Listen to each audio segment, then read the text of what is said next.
Aisha sat on the last bench of the university bus, staring out the window where the early autumn sun was reflected in the glass buildings of the campus.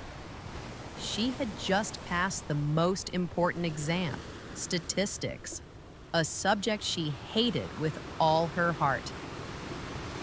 After giving up, she felt relieved, but with it, growing fatigue. In the morning, she worked part-time in the cafeteria. Then there was an exam, and in the evening, there was a speech group rehearsal where she gave a talk on civil rights. The bus filled up. Aisha barely noticed how a girl froze in front of her. White-skinned, blonde, wearing a sweater with the symbols of a female student fraternity. You, the girl pointed at Aisha. Can you give in? I'm late. It's crazy, you're sitting by the window anyway. It took Aisha a moment to realize who she was addressing. She looked back. There were two more empty seats behind, but not by the window. She politely replied, I'm sorry, I'm tired. It's still free here. Can you sit there? Really? The girl raised her eyebrows. Don't you understand? I am a member of Alpha Chi. We've been sitting here since our freshman year. Aisha smiled a little. We live in 2025.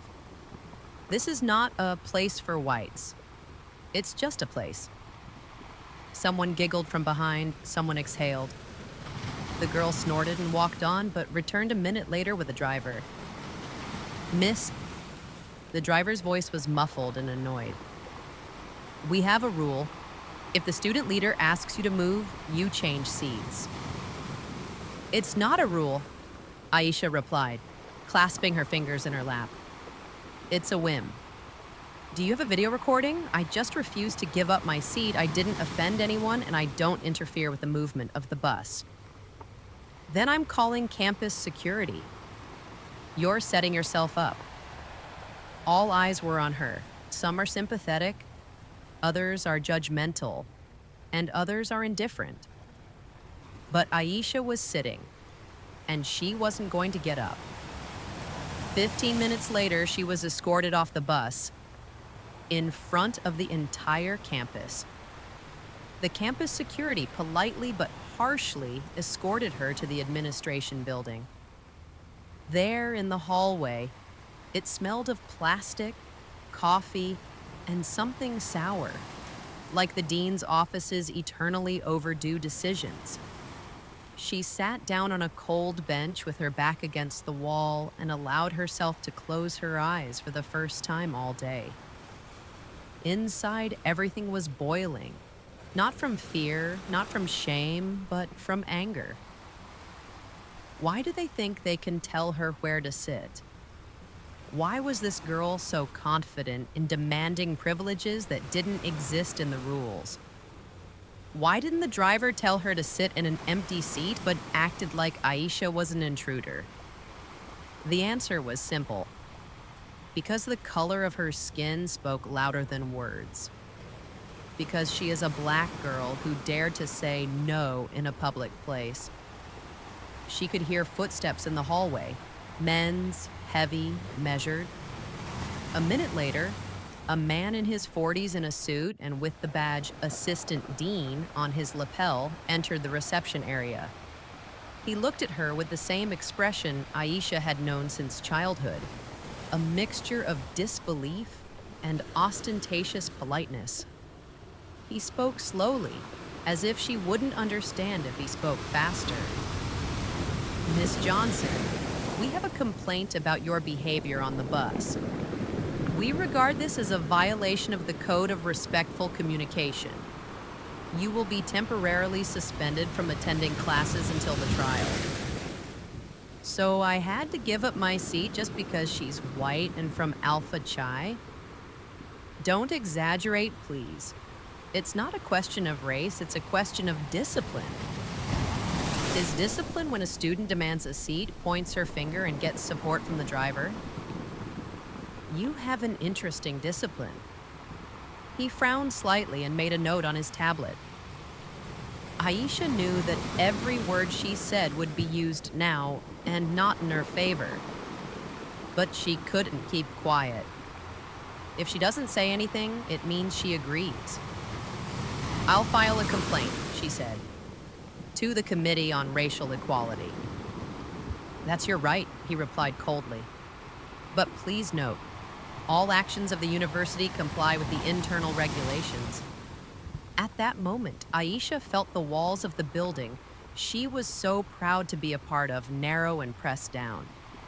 She recalled her first lecture when the teacher said, "Everyone can speak freely here, regardless of skin color."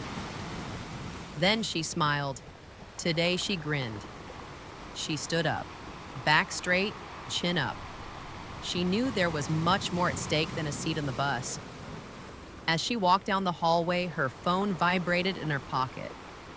She looked at the notice from the student newspaper. Student refused to comply. Scandal in campus transportation. The photo was blurry, but her face was recognizable. Aisha stopped. The world has once again shown that the truth is not always more important than the headline. But a flame was already growing inside her, which could not be extinguished by either the article, the dean's office, or distrust. Her footsteps echoed hollowly in the empty hallway. The air seemed to become thicker, as if resisting her forward movement. Trees rustled outside the windows, their branches scratching the glass, as if the world also wanted to say something but was silent, like most of the witnesses to what happened. Aisha went outside, took a deep breath, and felt something new stirring in her. It wasn't anger, it was an awakening. On a bench by the fountain, she saw Amara, her friend from the first year, an activist whose voice always sounded louder than the others. She was holding her phone and flipping through the news feed. When she saw Aisha, she stood up and hugged her without a word. "You're not alone," she whispered, "and we won't let them hush it up." Aisha looked at her friend and nodded. Now it was just beginning. It was not the end, but the first step. And if before she thought she was fighting alone, now she knew there were others. There are many people like her, and they have a voice. As evening fell, she returned to her dorm room. Behind the closed door, surrounded by books and memories, Aisha turned on her laptop. An empty document was waiting, the cursor blinking. She started typing, "My name is Aisha Johnson. Today I refused to comply, not because I wanted a scandal, but because I was tired of being a shadow in a system that pretends to be transparent. This letter is not an apology. This is a statement. I was, I am, I will be there." Domino effect. The next morning, Aisha woke up to hundreds of notifications. The phone vibrated as if it had a life of its own. Someone sent a screenshot of a post to a campus group. A student threw a tantrum on a bus, refused to obey the rules, and made a scene. The photo is blurry but recognizable. Her face, her posture, her moment. Twisted by someone else's angle. New posts, comments, threats, and jokes appeared every hour. Someone supported, but their voices were drowned in an avalanche of accusations. A statement appeared on the university's website. "We respect the students' right to an opinion, but within the bounds of decency. Behavior that violates public order will be suppressed." No name, no specifics, just a detached formulation aimed at one thing: to distance oneself. A notification has arrived by email. "You are temporarily suspended pending the completion of an internal investigation." The letters merged into a single stream, like the water in the shower, under which she had been standing for 20 minutes, unable to turn off the faucet. Aisha sat down at the table and began to write the answer. This time not in a notebook, but online. She posted a post, described everything step by step, added pictures of the campus rules, and showed that there was no obligation to give way to a leader. Hundreds of comments appeared under the post. First, words of encouragement. Then there was a wave of skepticism, irony, and even accusations of manipulation. But there was one important detail among them: a letter from a former graduate, now a human rights lawyer. She offered to help. From that moment on, the domino effect became irreversible. Everything that was hidden under the smooth surface of the academic facade began to crack at the seams. By the evening, her name had already appeared in the headlines of student portals, and someone posted a short video of her getting off the bus on TikTok. The voiceover commented, "This is what the struggle with privilege looks like now." The video quickly gained tens of thousands of views. The sea raged in the comments. "She's just looking for fame." Another offended one, "Well done. Keep it up." A chaos of opinions, judgments, labels. Aisha was sitting on the floor in her room, hugging her knees and trying to figure out at what point her life stopped being hers alone. A knock on the door interrupted her thoughts. It was Amara with 2 cups of cocoa. Without a word, she sat down next to him. "You don't have to do this alone," she said softly. "But it seems to me that if I shut up now, I will disappear. It's like no one has ever heard me. Then we'll make a fuss. Real, not just posts. We'll arrange a hearing, the press, legal protection, all." Aisha looked at her with gratitude that couldn't be contained in words. They hugged, and at that moment, for the first time in 2 days, not just anger was born inside her, but determination. 2 days later, they published an open letter in the university's public domain demanding a review of the suspension policy, a transparent investigation, and a racial audit of the campus environment. During the first day, the letter was signed by more than 400 students and 3 teachers. Some signed up anonymously, and it spoke of fear. But fear, being divided, lost its power. Urgent meetings have begun at the university. The administration posted a second statement, this time more dry and legally verified. "We respect the right of students to express their opinions. All actions will be reviewed as part of the procedure. No apologies, no confession, only the corporate shell." But Aisha and Amara's letter spread far beyond the campus. Activists and human rights groups began to repost it. And even one of the local journalists, known for his investigations, undertook to study the case. He called Aisha that night, not just about the bus and about the system. Her voice faltered. "Good, but only if you tell me everything, and about others, not just about me." From that moment on, the story stopped being personal. Her face became a symbol. Some compared her to Rosa Parks, while others compared her to modern activists. But she knew she wasn't a symbol. She is a person caught in the midst of something that has been maturing for a long time. Each new day brought not only attention, but also threats. Someone wrote, "Watch out, nigger." Someone planted an anonymous letter under the door. Her mailbox was flooded with fake emails. But she didn't back down, because now retreating would be a betrayal, not only of oneself, but of everyone who stood by. One morning, she was woken up by a phone call. It was a representative of the national TV channel. They wanted to invite her to the morning show. Aisha sighed. She understood that from that moment on, her story would live apart from her. But if she could channel this flow for good, then so be it. She agreed. It was cold in the studio. The spotlight hurt my eyes, and the presenter's questions were like blades. But Aisha answered calmly. She didn't shout over it, didn't make excuses, didn't incite.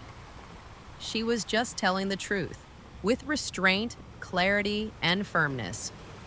When the broadcast ended, she went outside and saw a message from that lawyer. You did it. Now, step by step, we will win back your reputation. But it was no longer a matter of reputation. Not at the university. Not on the bus. The fact was that thousands of students across the country who saw this interview felt that their voice was important. That even the simplest act of saying no can be an impetus for change. Aisha returned to campus not with her head down, but with her chin held high. Those who had previously averted their gaze were now nodding. Someone was whispering, "Thank you." Someone was just smiling. She was no longer invisible. And even though the investigation wasn't over yet, she knew the domino effect was still going on. But now she wasn't standing alone. There are voices behind her, people, stories, and each has its own rejection, its own no, its own awakening. From that moment on, the story found a rhythm, and the world won't be the same anymore. Exile. The day after the broadcast, her name appeared in the discussion database on Reddit, in blogger reviews, and even in the evening news. Aisha did not expect such a scale. She thought that everything would be limited to the university, at most the city. But now her face became a symbol of protest, and the words she said with a tremor in her voice were replicated as slogans. However, the university reacted with lightning speed. A letter from the rector arrived 2 days later. Given the violation of order and the pressure on the administration, we are forced to launch a disciplinary case. Aisha felt that the system was trying to survive her, not through brute force, but through bureaucracy, silent condemnation, and distance. Her classmates stopped greeting her. Someone removed her from the general chats. One teacher in the hallway just walked by as if he hadn't noticed. She walked through the campus as if she were walking through a minefield. Every glance, every phrase was a test of strength. But the worst thing happened at home. The parents received a call from an unknown person. A voice claimed that Aisha was a disgrace to the family. At school, someone planted a flyer with her photo and the word rebel on her younger brother. My parents were scared. Her father hadn't spoken to her in 2 days. My mother was silent at dinner. There was no condemnation in their gazes, but there was concern. Maybe you should leave for a while, Mom said softly. If I leave, they will win. If you stay, you will burn. It was a choice without winners. But the next morning, Aisha packed her bag and went to the neighboring city. Temporarily, as she told herself. In fact, into exile. To take shelter from the pressure, from the expectations, from the constant noise. She moved in with her cousin's aunt in a small apartment on the outskirts, where the walls were painted in warm, sandy colors, and there was always a hot kettle on the windowsill. My aunt didn't ask unnecessary questions. She just opened the door and said, "You need peace. You're safe here." The peace was strange. The silence was oppressive. In the early days, Aisha slept for 14 hours, woke up with a headache, sat by the window and watched passersby rushing about their business, as if the world was living its own life, unaware that somewhere inside her the building of former confidence was collapsing. Activists contacted her. Some offered to help. Others asked to tell their story in podcasts, forums, and on the air. But she refused. Not because she was scared, but because she couldn't breathe. Her voice, which had become a weapon, now seemed too loud to her. It was as if she no longer owned him. It was as if her own self had been leased to the public eye. One day she went to the local library, just to hide between the shelves, to smell the paper, to forget everything. There she picked up a volume of Baldwin, then a book about Rosa Parks, then an essay by Bell Hooks. She read at night as if she were pulling the support out of the words, as if the pages became steps by which she could climb back to herself. Her aunt sometimes brought her tea with honey and toast, silently sat next to her and played an old jazz record. This music, warm, rough vintage, brought back the feeling of home. For the first time in a long time, Aisha didn't feel broken. It's been 2 weeks. Aisha did not appear on campus, did not answer calls from journalists, and avoided social media. But one day she opened her mailbox and found a letter there. Real paper. It was from a girl from out of state, a schoolgirl who saw her on the news. Thank you for not being scared.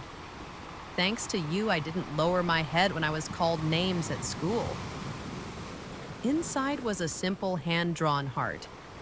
Aisha burst into tears. For a long time, without making a sound, as if this scream had been stuck in her since the very first day when she was taken off the bus. She realized that her voice was still needed. But now it should sound different. Not for the likes. For the sake of those who, like that girl, are waiting for someone to say, I see you. I can hear you. You're important. The next morning, she got up earlier than usual. I made myself strong tea, sat down at my laptop, and started writing an article. Not about myself, but about the structure of systemic pressure. About how universities hide behind regulations. About how silence can be a form of violence. And how even exile can become a point of return to oneself. A day later, her article was published in one of the largest student magazines. She didn't sign it with her name. There was a simple caption at the bottom, "The Voice of Exile." But those who followed the story recognized her style. And this provoked a new response, now not in the form of a scandal, but in the form of respect. Someone wrote, I've never really thought about how this pressure mechanism works. Someone says, thank you for being honest. But most importantly, one of her faculty members forwarded the article to the entire academic council. With a note, I recommend it for mandatory reading. Aisha felt something switch in her. Exile, which seemed like escape, became purification. She realized that fighting doesn't always have to be a scream. Sometimes it's silence, depth, analysis. Sometimes to change the world, you need to hear yourself first. A month later, she returned to campus. Not with loud statements, but quietly. The teacher, who had previously avoided her, stopped at the entrance to the classroom and nodded. Someone left a note on the desk. Welcome back. We've been waiting. And although some of the students still avoided her, it didn't matter now, because she knew who she was, what she's been through, and why she came back. She was no longer just a student. She was the voice, a symbol, but above all, by yourself. Voice Aisha is back.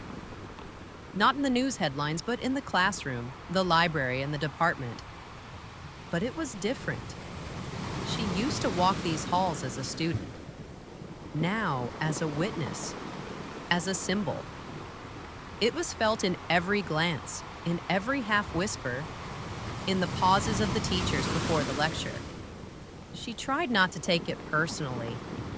I was learning to be just myself again.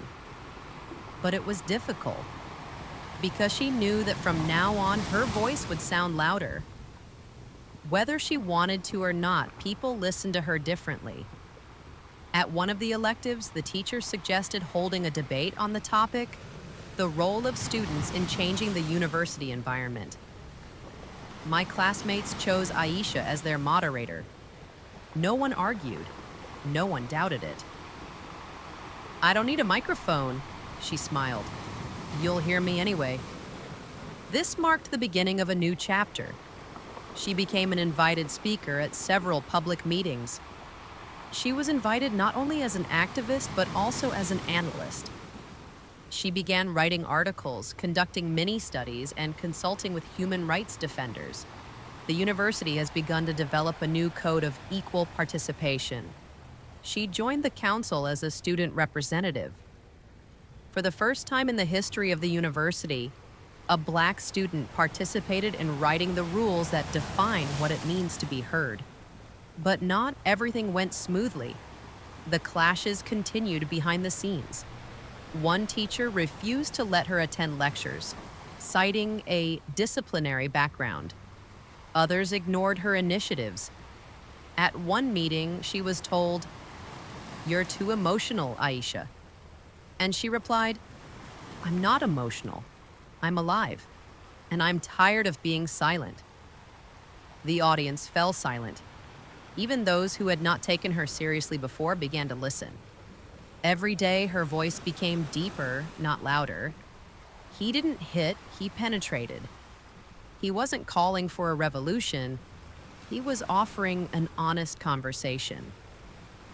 At one of the student rights forums, she met Lauren, a graduate student from another university who works on issues of racial equality in academia.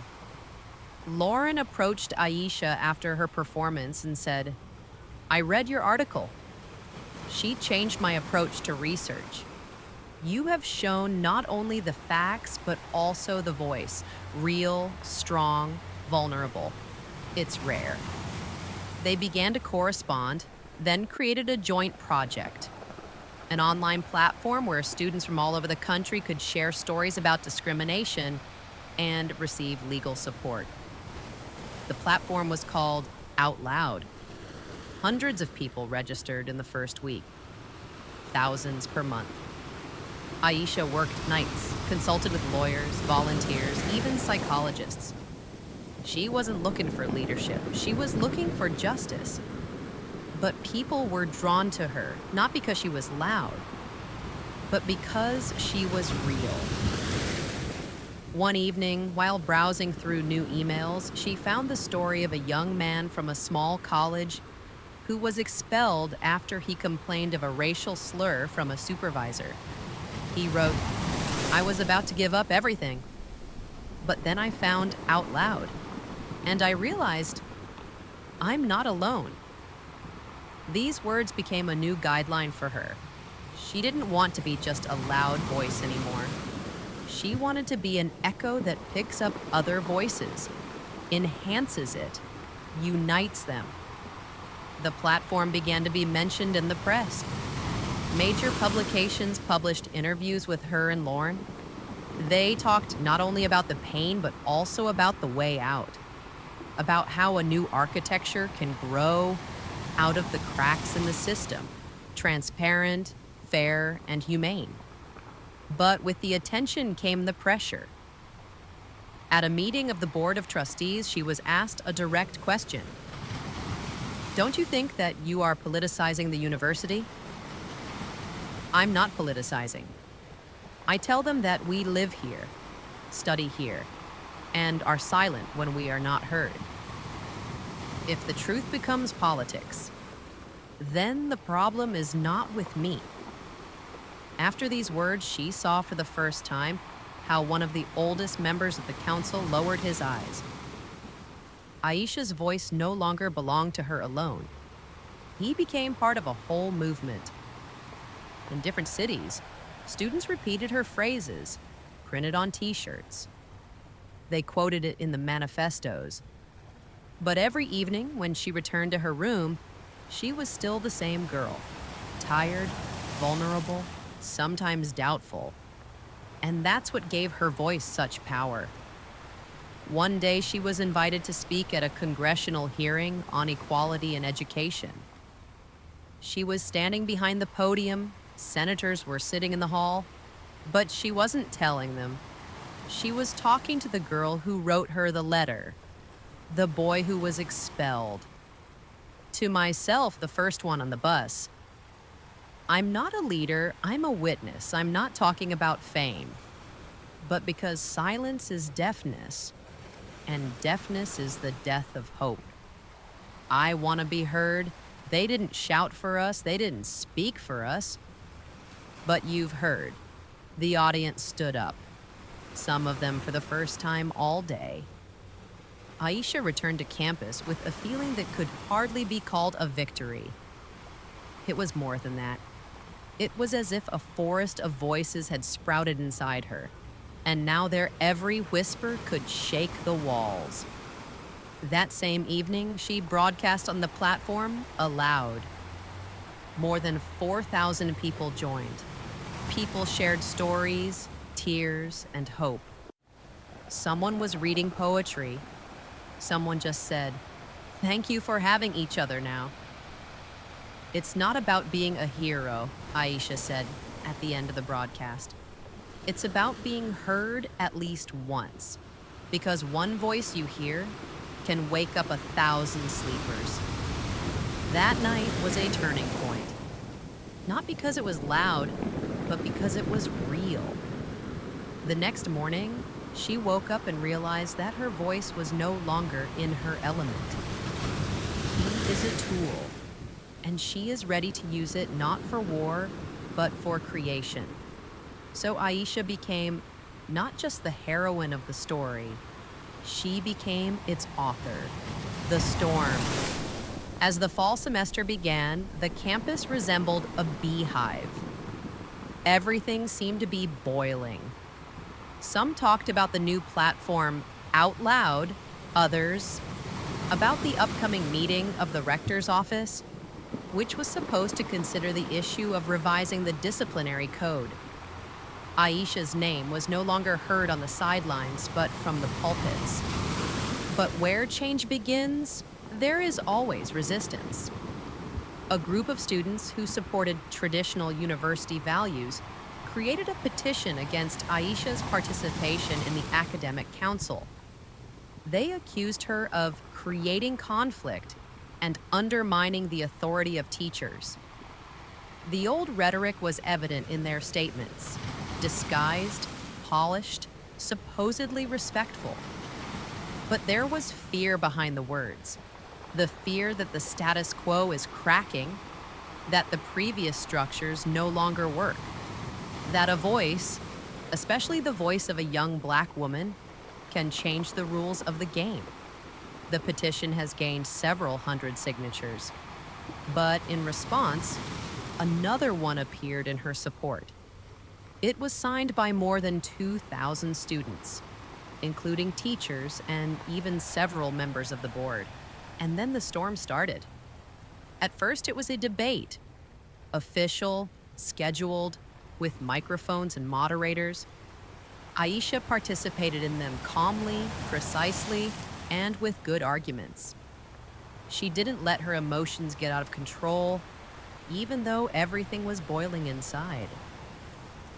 One of the opposing speakers stated, "We don't deny the problems, but why turn the university into an arena?"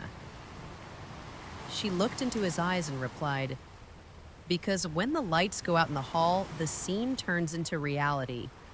And if you don't tell the truth on it, then the lies will continue to sound louder." The applause was not restrained. They were sincere. But there was another battle going on outside the halls.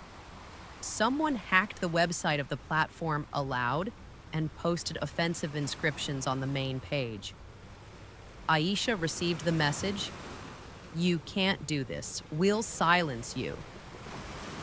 Someone had pasted the word traitor on the door of her dorm room.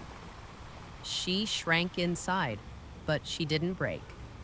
Instead, she assembled a team of IT volunteers, restored the site in a day, and published an open letter. Every time they try to shut us up, we come back louder. It's not because we're shouting, but because the truth sounds cleaner when they try to muffle it. The letter went viral on social media. He was quoted in the news. Teachers from other universities, public figures, and artists expressed their support. Aisha's name was at the center of the conversation again. But now she felt that this storm was not against her. She's in it. She's a part of it. And even if the wind breaks trees, it also carries the seeds of change. The University Council agreed to an extraordinary hearing. The campus was on edge. Hundreds of students gathered on the lawn in front of the main building. Someone was holding posters. Someone was just silent. But everyone was waiting. Aisha was the last speaker. She went up to the podium without paper, without phones, without prompts. Only she and the silence of the hall. I didn't come here to fight. I came to talk. Silence is not neutrality. This is consent. The university is not just about walls and books. These are people. We. And if we close our eyes to pain, we don't form. We shut it off. We don't grow, we suppress. After these words, no one applauded. There was a silence in which everyone realized that this was no longer just an argument. This is a twist. 3 days later, the university officially recognized the need to review the disciplinary policy. A working group was created, which included students, teachers, and human rights activists. Aisha was approved as a coordinator. But the strongest thing happened the next day. A girl from the first year came up to her in the cafeteria and said, "Yesterday I said no to the teacher who tried to humiliate me. I would have kept quiet before. Thank you." And then Aisha realized, the storm is not destruction. This is purification. In the evening, she left the library building and stopped in the steps. It was drizzling, but the students were still standing at the entrance, discussing the performance, sharing their impressions. One of them noticed her, raised his hand, and said, "It was important. For all of us." Aisha nodded and walked forward, past the lanterns, reflections in puddles, past the shadow of the bus where it all started. She didn't feel like a winner. She felt needed. Late at night, she wrote in a notebook, "If someone had told me then, on the bus, that I would end up here, I wouldn't have believed it. But maybe that's how change is born. Not out of willingness, but out of refusal to remain silent." In the following days, she spoke at meetings, coordinated the work of the platform, and helped students file complaints. She was tired, sometimes annoyed, sometimes burnt out, but still strong. Not because I didn't fall, but because I was getting up. So the storm, which they tried to use against her, turned into a wind filling the sails of a ship whose name the whole country already knew. And this ship was taking her, and hundreds of others, to new shores. Our name is Power. It's been 6 months. The campus has changed. New posters with student quotes have appeared on the walls.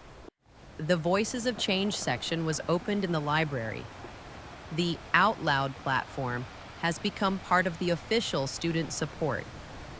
Aisha's name now sounded like a part of the history of the university, but not only of it, but of the whole country. She no longer felt anxious when she heard her name in the hallway. On the contrary, I felt responsible. But now she carried it not as a load, but as a flag. At one of the National Education Forums, she was awarded an award for her contribution to student rights. There were thousands of people in the hall, and she was standing on the stage, a girl who once just wanted to take an exam and drive home safely. She looked into the hall and thought, how could I have imagined then where my no would lead? But the main thing happened later. One of the teachers approached her, the one who had avoided her at the beginning of the story. He said, "You taught me how to listen. I thought I was teaching you, but it turned out to be the opposite." These words were not just a confession for Aisha, it was a symbol that change was possible. Not instantaneous, not loud, but gradual, internal, like a change of season that you don't notice right away. But one day you go out in the morning and realize everything is already different. After the forum, she returned home. A real home, to her parents, to her brother, to the streets where she grew up. Now, as she passed by the neighbors, she heard, "We are proud of you. You have done more than all of us could have dreamed of." Even my father, who was reserved and taciturn, said one evening, "You're stronger than I thought, and kinder than I'd hoped." They were having tea on the veranda, and at that moment, Aisha felt the circle had closed. She started this journey alone. But I came to the finish line with thousands. She continued to work with the platform, now not only for students, but also for school children, teachers, and young activists. She was invited to participate in the creation of the national law on the protection of equal rights in education. Every day became a step, not up the stairs, but across the bridge to others. Sometimes she reread that first letter from a girl who said she hadn't lowered her head. Then I opened the last letter from a woman who was fired from school for protesting against injustice. She wrote, "Thanks to you, I filed a lawsuit, and I won." And then Aisha realized, a name is not just a label. A name is a power. And when you say it out loud, you don't hide. You're not ashamed. You let others rise up. On the day of the anniversary of that bus ride, she arranged a quiet meeting. Not a rally, not a press conference, just a circle of people who walked the path nearby. There were also those who decided to tell their story for the first time. Someone started crying. Someone was silent. But everyone did. She sat in the circle and listened. "You know," one student said, "I used to be afraid to say my name out loud, and now I write it on every poster." Aisha smiled, not loudly, calmly. "Because our name is power," she said. "And when we say it out loud, the world can't help but hear us." In the evening, she walked down the street of her childhood.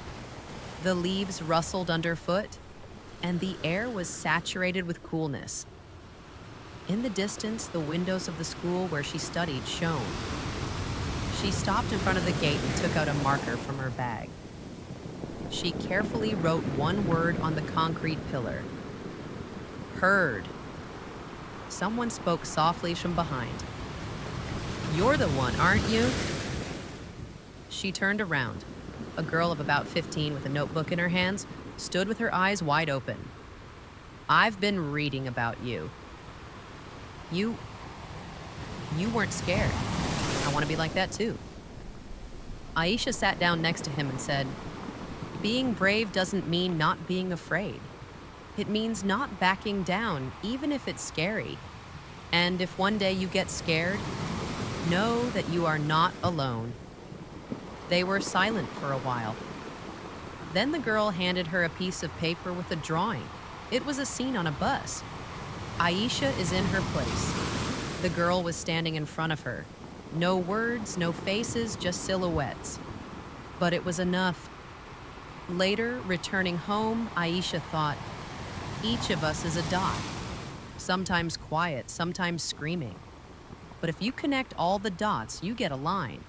And movements are born from lines, stories, epochs.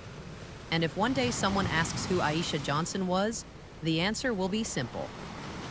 She said no when everyone was silent. And she gave a voice to those who didn't believe they could be heard. And the name she said aloud became an echo of time. And nothing could drown it out.